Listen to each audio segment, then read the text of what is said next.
با نام و یاد خدا، سلام و عرض ادب و احترام خدمت همه شما. تاثیرگذاری لواندوفسکی، فرصت برای بارسلونا هست. ببینیم با این توپ چه کار میکنن. فرصت برای لامین یامال و ضربه این بازیکن. شوامنی پاس برای وینیسیوس جونیور، پا به توپ وارد محوطه جریمه میشه. خود وینیسیوس جونیور، ضربه این بازیکن. بارسلونا در شرایط خوبی به سر میبره. پاس فوق‌العاده، آفساید هم نیست. روبرت لواندوفسکی و توی دروازه گل اول بارسلونا میزنه. روبرت لواندوفسکی حساب کارو 1-0 میکنه در سانتیاگو برنابئو. کار ترکیبی بازیکنان بارسلونا، آلخاندرو بالده با سری بالا ارسال انجام میده. لواندوفسکی و اینم گل دوم. دبل روبرت لواندوفسکی. بارسلونا ورزشگاه سانتیاگو برنابئو رو غرق در سکوت میکنه.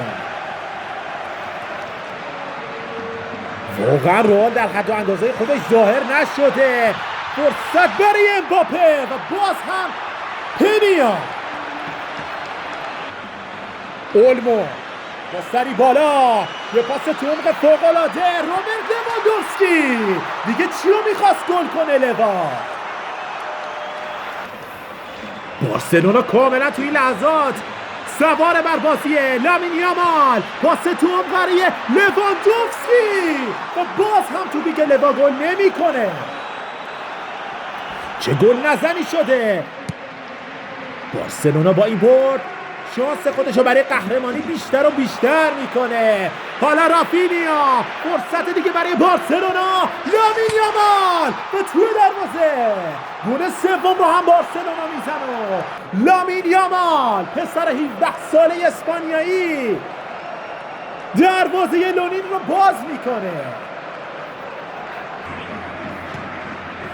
یه پاس بلند اونجا، واسکز به توپ نمیرسه. حالا رافینیا و تمام کار تمام میشه برای رئال مادرید و سانتیاگو برنابئو در تسخیر پسران کاتالان.